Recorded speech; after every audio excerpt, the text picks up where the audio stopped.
Hey guys, it is Miss Madison back again for a brand new week. Today I want to continue on a few different lessons all put together.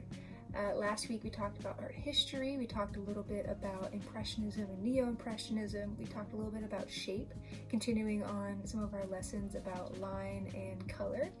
So today we're going to be continuing talking about shape and how we can use it to show whatever sort of subject matter it is that we want to show. When we get back to the center, we're going to talk a little bit more about Henri Matisse and especially what he had to do with starting the art movement of Fauvism. But he did have a little bit of time where he was looking at Neo-Impressionism, was very inspired by Pointillism and Divisionism, we talked about last week with Seurat, and using our dots to create optical mixing. That inspired him, and he did do a little bit of work like that. He did work as a sculptor, as a painter, and we're going to be looking at some of his collage work today. He had a really good understanding of shape and also breaking down colors into very unrealistic ways that I think we would normally look at color. He kind of liked colors that kind of disoriented you and they really didn't actually go together. We talk a lot about colors that look nice all together, but he really was interested in looking and combining colors that create a little bit more dissonance, a little bit more of a contrast that wasn't maybe all that pleasing to the eye. We're going to be looking at one of his later collage works from the 1940s. We're going to be breaking down the shapes that we're seeing in it, and then we're going to be combining those shapes into a brand new underwater ocean scene that we're going to create using the Matisse shapes. I know in current events you guys really like to talk about the deep sea and the ocean of Miss Elizabeth. We really want to include that in our mural. We have a whole side dedicated to it. So this is going to be your guys' chance to take what we've learned a little bit about Matisse and about shapes and making our own underwater scene. And I also wanted to include this little quote by Matisse as well, saying that there are always flowers for those who want to see them. I know right now everything is so uncertain. With the longer that we're not around you guys, I'm missing you guys terribly, but I'm choosing to see at least some of the flowers of the situation. We still have the chance to be creative, still be able to interact with each other, so try to keep that in mind if you're having a day where you're feeling a little down. There's always going to be something there waiting to cheer you up a little bit. Yeah, now we'll get started. So this is the piece of art we're going to be looking at. It is a collage by Henri Matisse. It is called, and please excuse me if I'm butchering it, Amphitrite. It is from 1947. Now, mine that I have taped right here is my colored printer. Did not quite get the colors quite right, but all we're going to be looking at is the shapes anyways. I just want to show you guys what the real one looked like, so you didn't see this and get confused, but I am just paying attention to these shapes. And if you're doing this along with me, which I hope you are, you can still look at this one right here. You don't need to pull up another picture. All you're going to be needing, like usual, is a piece of paper, something to write with, like a pencil, something to sketch out and draw with, something with an eraser. That way you can erase any mistakes you might make. The last one we are going to be coloring in, so maybe have some colors. I've already picked out some that I know I want to use for the underwater seascape portion of it, and then also a marker if you want to do any sort of line or line work with it as well. So the first thing before we start drawing out our shapes, on your piece of paper, what I just did over here is I did 3 small boxes at the top because we are going to be drawing out, before we put them all together, we're going to be drawing out some of the shapes that we are seeing here. And then we're going to be taking those shapes and putting them together to make our seascape down here. So all you need, if you have a ruler, you can use a ruler or you can just quickly sketch it out. It's up to you. I didn't make them any particular size, I just kind of made them a shape. So you don't have to worry about it being a specific size. But yeah, just at least 3. If you need to do more, I would encourage doing more, but no less than 3 squares on top and then 1 big one for the bottom. So if you need to pause it right here, go draw out your squares real quick and then press play and we'll get right back to it. So for this next part, once we have all of our squares drawn out, we are going to now start just sketching out some of the shapes that we are seeing in this piece. Now before I draw it out, I'm just going to zoom in on it a little bit. So as you can see, he used a lot of very organic shapes. We have a lot of these circular, very rounded shapes, and none of them are kind of like the simple shapes we've been talking about. We talk about shapes, we talk a lot about, draw over here, we talk a lot about our squares, our circles, our triangles, those being kind of the main shapes.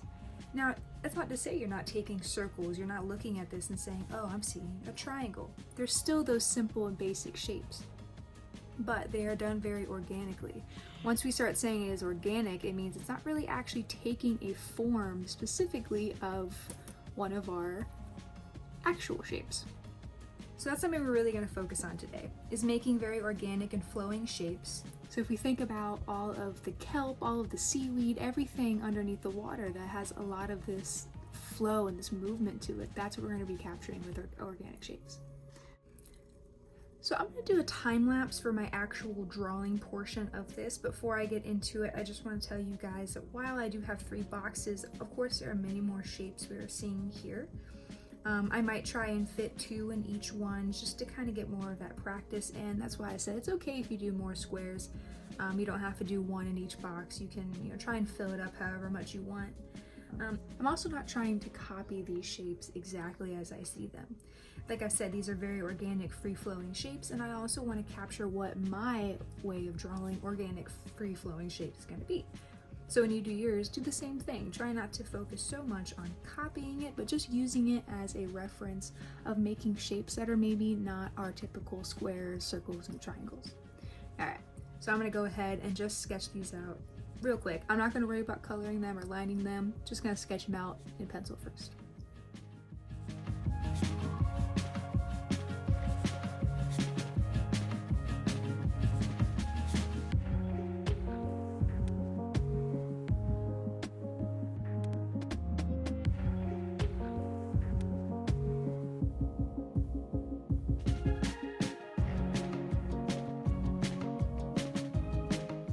So here are some of my organic shape sketches. I went and had a little bit more fun with this last box, just trying to fill up a lot of space.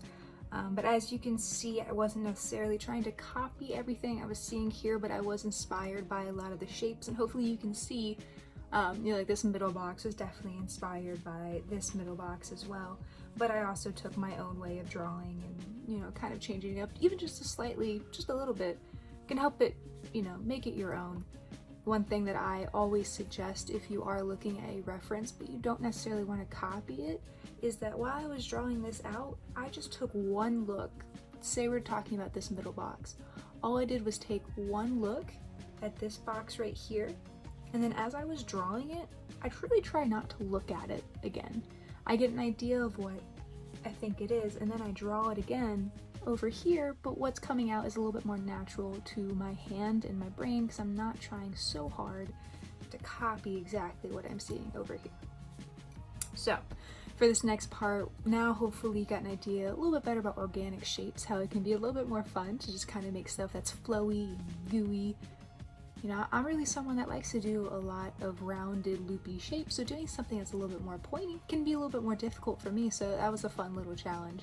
So once you have all of your shapes all done up here, now you're going to take a lot of the shapes that you're seeing up here. If you have to add new ones, of course add new ones, but mainly using the ones up here, whether we're going to repeat them. Think about when we talk about pattern and repeat pattern, we can repeat certain things to make it look more uniform, or it can just be a mix match of whatever underwater sea scene that you want to create. But that's what I'm going to go ahead and do right now. I'm just going to go ahead and sketch it out.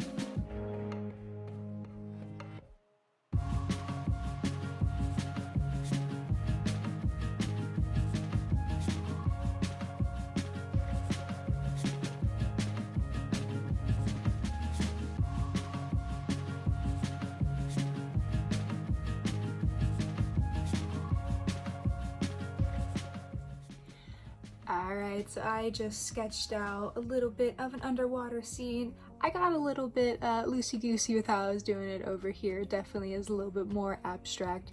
I had a little bit more fun with it.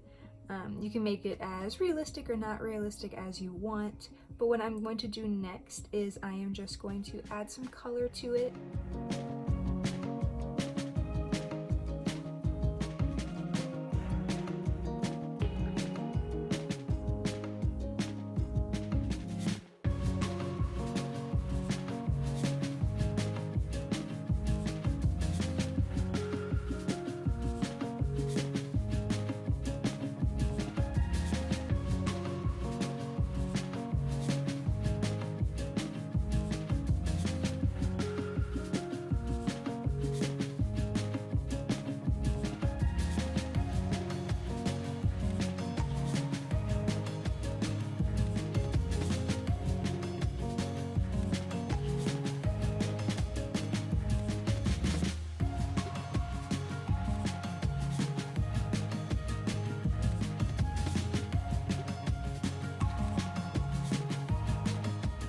Alright, so here is the Henri Matisse shape-based underwater scene. I just took a Sharpie and outlined it real quick.